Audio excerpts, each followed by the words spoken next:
I'll write an interesting 800-word story for part 1, first contact in third-person style using simple English and Korean names. I'll make sure it's engaging while avoiding complex language. The stars looked peaceful from the bridge of the spaceship. Peaceful harmony. Captain Daeho stood tall, his forearms resting at his sides as he stared at the blue planet on the main screen.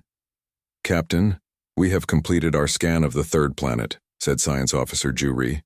Her skin shimmered with a soft purple glow as she worked at her station. "It is full of life, but one species seems to control everything." Daeho nodded. The Galactic Unity Council had sent them to this small solar system after detecting strange energy bursts. No one expected to find intelligent life here, so far from the center of the galaxy. "Show me these creatures," he ordered. The screen changed to show cities, roads, and flying machines. Humans walked about their daily lives, unaware. They were being watched. "They call themselves humans," Ju-ri explained. "They are the only advanced species on the planet. They call it Earth." Daeho watched with growing concern.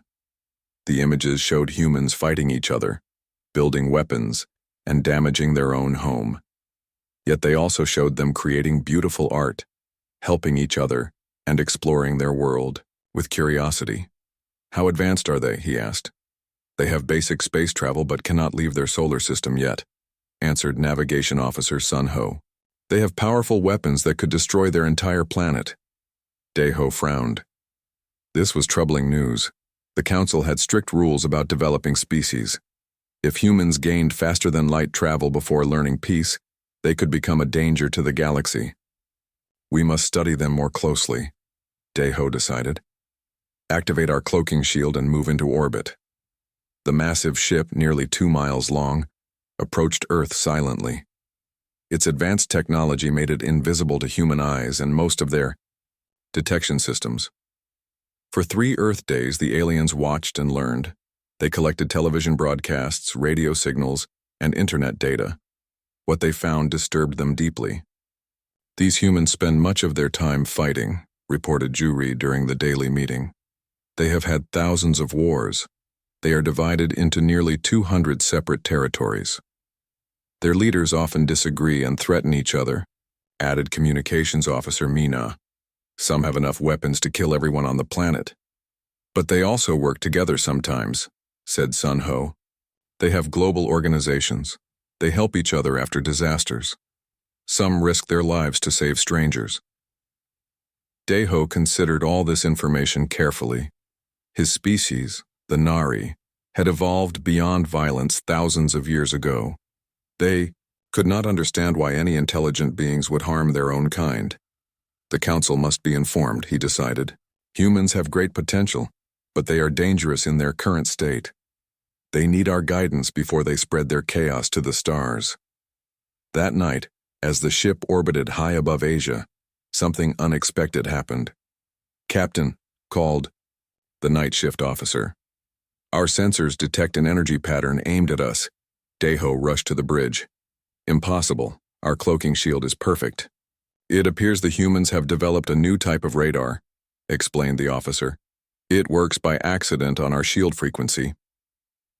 On Earth, at a secret military base in the mountains, Major Han Gil stared at his screen in disbelief. "There's something up there," he told his team. "Something huge that doesn't show on regular radar." Lieutenant Jiwoo rechecked the data. The new quantum radar picked it up by chance. "Whatever it is, it's been watching us for days." "Alert all defense commands," ordered Han Gil. "But keep this quiet from the public. We don't want panic." Within hours, military forces worldwide quietly prepared for a possible threat from space. Missile systems were activated. Fighter jets stood ready. Special forces units moved to secure key locations. Back on the peaceful harmony, Daeho made his decision. "The humans have detected us. We must follow Contact Protocol 3. "But Captain," protested Ju-ri, "these humans are not ready for contact. They might react with fear or violence." "We have no choice now," Daeho replied firmly. "Better we approach them openly than let them think we are hiding with bad intentions." He turned to Communications Officer Mina. Prepare a message of peace in all human languages. We will reveal ourselves tomorrow over their United Nations building. Yes, Captain, she replied, though worry showed on her face. As the alien ship prepared for first contact, neither they nor the humans realized how badly things would soon go. The peaceful Nari could not understand human fear. The humans could not understand alien intentions, and both sides were about to make terrible mistakes that would change the galaxy forever. The morning sky above New York City was clear and blue. The large alien spaceship appeared suddenly, hovering silently over the United Nations building. It was shaped like a smooth oval with no visible engines or weapons. Its surface glowed with a soft purple light that pulsed gently. Inside the UN Security Council emergency meeting, world leaders argued loudly. Some wanted to welcome the aliens. Others demanded immediate military action. "We detected them watching us for 3 days," shouted one general, pounding his fist on the table. "Why did they hide if they came in peace?" Major Hangil of Earth's Unified Defense Force stood by the window, watching the ship with narrowed eyes. His superiors had placed him in charge of the military response. Fighter jets circled at a safe distance. Missile systems tracked the vessel from hidden locations around the city. "Any communication from the ship?" Hangil asked his aide. Lieutenant Jiwoo checked her tablet. "Nothing yet, sir, but our equipment is picking up unusual energy readings." Aboard the Peaceful Harmony, Captain Daeho prepared for first contact. His four-armed species, the Nari, had peaceful first contacts with 17 other civilizations, but never with a species as young and unpredictable as humans. "Are the translation systems ready?" he asked. Communications Officer Mina nodded. "Yes, Captain. We can speak all their languages now." "And the mind sharing?" Daeho asked. "Ready," confirmed Science Officer Juri. "The telepathic projector will let them feel our peaceful intentions directly." Daeho took a deep breath. "Begin the contact sequence." The ship broadcasted a simple message in multiple languages. "People of Earth, we come in friendship. We mean no harm." The message played on every radio, television, and electronic device on the planet. Panic spread quickly. Some people ran to shelters. Others gathered in churches and temples. Many simply stared at the sky in wonder. At the UN, Hangil received new information through his earpiece. "Sir, the alien ship is powering up something. It's directing energy toward major population centers." "What kind of energy?" Hangil demanded. Jiwoo looked worried. "Unknown, sir, but it's focused on human brains." What the humans didn't understand was that the Nari were attempting telepathic communication. Their species naturally shared thoughts and feelings. To them, it was the purest form of truth. They couldn't lie with their minds. The telepathic projector activated. Across Earth, millions of humans suddenly felt strange emotions and saw alien images in their minds. The Nari meant to share feelings of peace and friendship, but human brains were not designed for telepathic contact. People screamed and fell to their knees. Some had seizures, others reported terrible headaches. In the confusion, most couldn't understand the peaceful message behind the pain. At the UN, Hangil clutched his head as the alien thoughts invaded his mind. Through the pain, he saw glimpses of star maps and alien worlds. He felt emotions that weren't his own. "They're attacking our minds," someone shouted. Hangil fought through the mental fog. "Defensive measures only," he ordered through gritted teeth. "Do not fire unless fired upon." But in a missile control center outside the city, a young technician named Dong Min was having a severe reaction to the telepathic contact. His mind filled with terrifying alien images. In his confusion and pain, he misunderstood Hangil's order as it came through his headset. "They're in my head," Dong Min cried out. His hands shook as he entered launch codes. "We have to stop them." Before his supervisor could stop him, Dong Min launched a single defensive missile toward the alien ship. On the Peaceful Harmony, alarms blared. "Captain, they've launched a weapon," called Navigation Officer Sun Ho. Daeho looked shocked. No species had ever responded to peaceful contact with violence.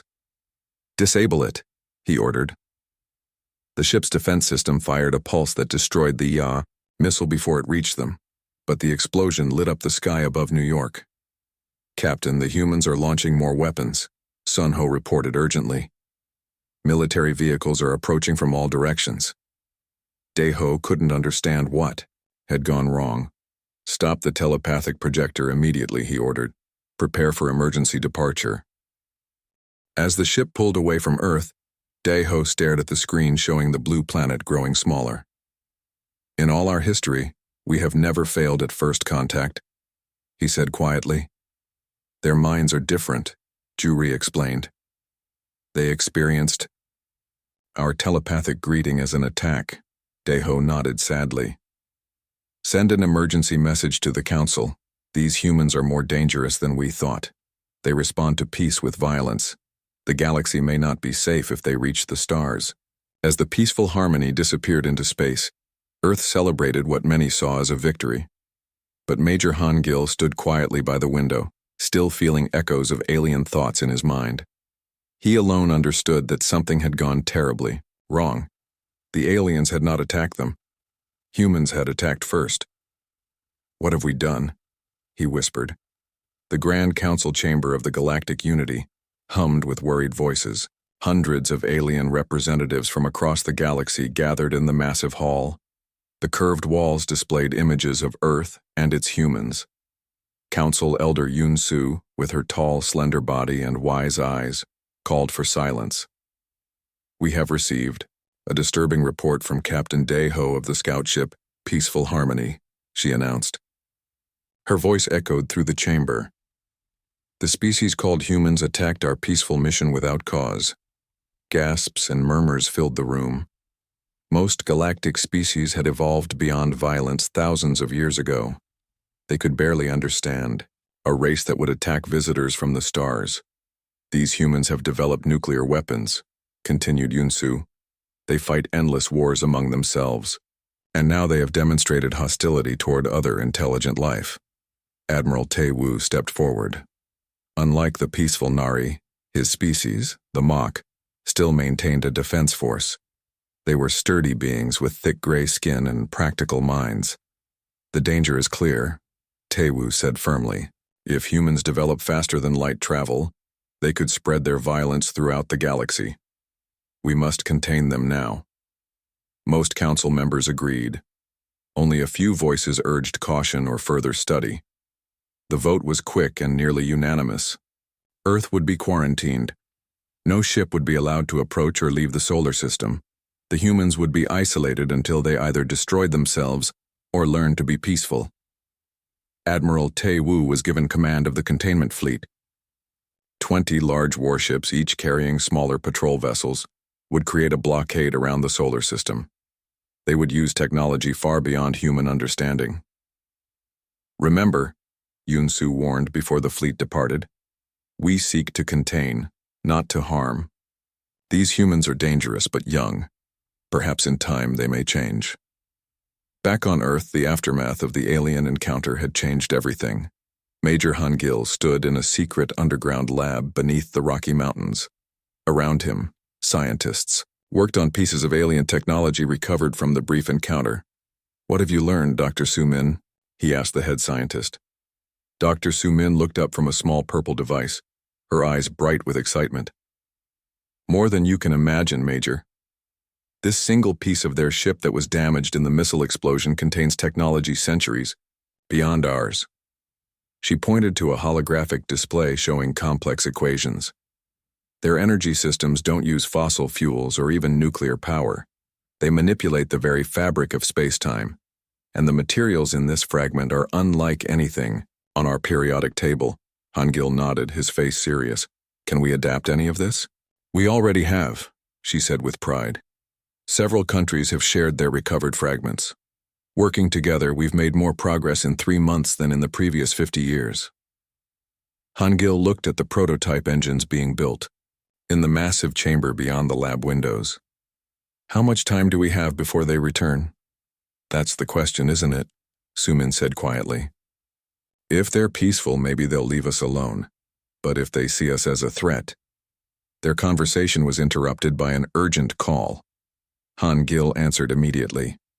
"Sir," said a nervous voice, "our deep space telescopes have detected something approaching the solar system. Many somethings. Large ships moving faster than anything we've ever seen." Han Gil's face hardened. "How long until they arrive?" 2 weeks, maybe less." Han Gil turned to Dr. Su Min. "We need those prototypes ready. Now, the aliens are coming back, and I doubt they're coming to apologize." Around the world, similar conversations were happening in secret facilities. For the first time in human history, all nations worked together with a single purpose: survival. The old enemies, America, Russia, China, and others, shared all their technological secrets. The best scientists and engineers worked day and night. Military forces prepared for a fight unlike any in history. In orbit, the first human ships designed with alien technology took shape. They were small and crude compared to the advanced alien vessels, but they carried humanity's hopes. Commander Min Ho, a young pilot chosen to lead Earth's first space defense squadron, looked out the window of the lunar base at the ships being completed. They had weird shapes and glowing engines unlike anything humans had built before. "Will they be ready in time?" he asked the chief engineer. "They'll fly," the engineer answered. "Whether they'll be enough against what's coming, that's in your hands now." As the containment fleet approached Earth, neither Admiral Taewoo nor the Galactic Council suspected what was waiting for them. They expected a primitive planet with simple rockets and radio signals. They would find a species transformed by fear and determination, armed with technology they had never intended to share. The stage was set for a confrontation that would change the galaxy forever. The massive alien fleet arrived at the edge of the solar system with overwhelming confidence. 20 warships, each larger than the biggest human aircraft carrier, moved into position around Earth. Their sleek designs and silent approach showed technology centuries ahead of humanity's best efforts. Admiral Taewoo stood on the bridge of his command ship, Righteous Guardian. His gray skin reflected the blue glow of Earth on the main screen. "Primitive world secured," reported his second-in-command. "No signs of resistance. Their detection systems can barely see our ships." Taewoo nodded with satisfaction. "Begin the containment barrier. No ship, signal, or energy will leave this system." Special generators on each warship activated, creating an invisible field that would trap humans in their solar system. The Galactic Council's plan was simple: isolate humanity until they either destroyed themselves or evolved beyond violence. "Should we contact their leaders?" asked a young officer. "No," Taewoo replied firmly. The council was clear. "We observe only. These humans respond to contact with violence." For 3 days, the alien fleet maintained their positions. Earth appeared quiet.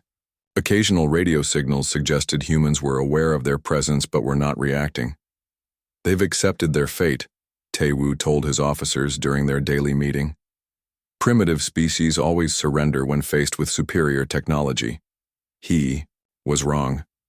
Deep in a hidden base on the far side of Earth's moon, Commander Min Ho addressed 200 pilots. Each wore a new type of flight suit designed for space combat.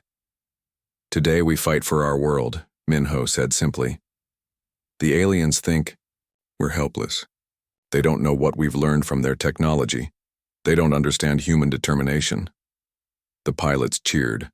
Then they boarded their ships, small, fast vessels built in secret during the past months. They looked strange compared to traditional spacecraft. Their hulls contained metals never seen on Earth before. Their engines glowed with energy that bent space itself. "Launch on my mark," ordered Min Ho from his lead ship. "Remember your training. Do not engage directly. Hit and run only. Their weapons are too powerful for direct combat." At his signal, 200 ships rose silently from hidden lunar bases. At the same moment, another 300 launched from secret facilities on Earth. They used a trick learned from studying alien technology, a way to hide from certain sensors by bending light. Admiral Taewoo was enjoying his evening meal when alarms blared across his ship. "Sir," shouted his sensor officer in panic. "Human vessels approaching from multiple directions." "Impossible," Taewoo muttered, rushing to the bridge. "They don't have that technology." The main screen showed hundreds of small ships moving at incredible speeds. They flew in patterns no proper military would use. Wild, unpredictable paths that made no logical sense. "How did they build those engines?" gasped his science officer. "Those are modified versions of our own technology." Before Tae-woo could respond, the human ships attacked. They didn't use missiles or lasers. Instead, they released small devices that attached to the hulls of the alien warships. These devices began disrupting the containment field generators. "Return." "Fire," ordered Tae-woo, but the human ships were too small and too fast. They moved in ways no trained pilot would attempt, skimming close to the warships, making sudden turns that would kill most species, flying directly at enemy weapons before veering away at the last second. "Our targeting systems can't predict their movements," cried the weapons officer. "They're flying like they don't care if they die." While the main battle distracted the alien fleet, a special mission was underway. Commander Minho led 5 small ships toward the Admiral's flagship. They had practiced this mission 100 times on Earth. "Approaching target," Minho reported calmly. "Team 2, create the diversion." 2 ships broke formation, drawing enemy. "Fire." Minho's ship and 2 others slipped into a maintenance bay left open by confused alien crews. Inside the massive ship, 12 human operatives moved quickly through the corridors. They wore suits that partially blocked the ship's internal sensors. Dr. Su-min had discovered this weakness while studying the alien fragments. "This way," Minho whispered, following directions memorized from simulations. "The main computer should be 3 levels up." When they reached the central data room, they found it unguarded. The aliens never expected enemies inside their ship. "Begin the download," ordered Minho. A specialist attached a device to the alien computer. It began copying massive amounts of data: star maps, weapon designs, faster-than-light drive specifications, and the locations of all Galactic Council worlds. Outside, the battle reached its peak. 6 alien warships were disabled. The rest struggled against the swarm of human vessels. Admiral Tae-woo watched in horror as his perfect containment plan fell apart. "Order a retreat," he finally commanded. "We must inform the Council of this development." As the alien fleet withdrew from Earth orbit, Commander Minho's team returned to their ships with the stolen data. They had what humanity needed most: the knowledge to reach the stars and defend themselves. The first battle between humanity and the galaxy had ended. Earth had won, but the war was just beginning. The Grand Chamber of the Galactic Council fell silent as the strange visitors entered. 5 humans walked confidently toward the central platform. Earth Ambassador Yoon-hee led them, her simple blue uniform standing out among the colorful robes of alien representatives. Elder Yoon-soo looked down from her high seat, her forearms folded in formal greeting. "The Council recognizes the representatives of Earth," she said, her voice tight with concern. 6 months had passed since Admiral Tae-woo's defeated fleet limped home. 6 months of panic across the galaxy. 6 months of humans appearing suddenly in distant star systems, using stolen technology. "They shouldn't understand. We come to negotiate Earth's place in the galactic community," Yoon-hee announced. Her voice carried clearly through the vast hall. Whispers spread among the hundreds of alien representatives. Most had never seen a human before. They looked so small, so ordinary. How had these simple beings defeated the containment fleet? "There is nothing to negotiate," growled Admiral Tae-woo from his seat. His gray skin had grown darker with stress. "Your species attacked our peaceful scouts. You stole our technology. You violated the sacred laws of the galaxy." Yoon-hee smiled. "We defended ourselves against a blockade we never agreed to. As for your technology, thank you. We've improved it considerably." She touched a small device on her wrist. A hologram appeared, showing new human ships exploring the stars. They moved faster than any galactic vessel. "Impossible," gasped a science counselor. "They've advanced centuries in months." "You misjudged us," Yoon-hee stated simply. "Humans thrive under pressure. We unite when threatened. We innovate when challenged." Elder Yoon-soo leaned forward. "What do you want, humans?" "Recognition, respect, and representation on this council. The chamber erupted in protests. No species had ever demanded council representation so soon after discovery. It took centuries of peaceful development to earn such honor. "Silence," commanded Yunsu. When the noise died down, she spoke carefully. "Why should we grant what has never been granted before?" Yunhee stepped closer. "Because we're already among the stars. We've visited 12 of your worlds in the past month. We could have attacked. We didn't. We chose peace, but not submission." She let her words sink in before continuing. "Also, we've been speaking with other species, those you've contained." This caused new murmurs. The council had guided many developing worlds over thousands of years, keeping them dependent on advanced races. General Han Gil stepped forward next to Yunhee. His military uniform displayed no weapons, but his presence made many aliens uncomfortable. 3 days ago, we helped the Krell of Proxima Centauri break their containment field, he said calmly. Yesterday, we shared engine designs with the for tomorrow. Who knows? The implied threat was clear. Humans were not just claiming their own freedom. They were offering it to others. Elder Yunsu conferred urgently with other council leaders. Finally, she faced the humans again. "The council will consider Earth's request for representation," she announced. "Until then, we ask that you stop sharing advanced technology with contained species." "We agree," said Yunhee, "on one condition. All containment fields must be deactivated immediately. Every intelligent species deserves the chance to reach the stars on their own terms." 3 weeks later, Captain Daeho walked through a busy Earth spaceport. Around him, humans rushed to board ships bound for distant worlds.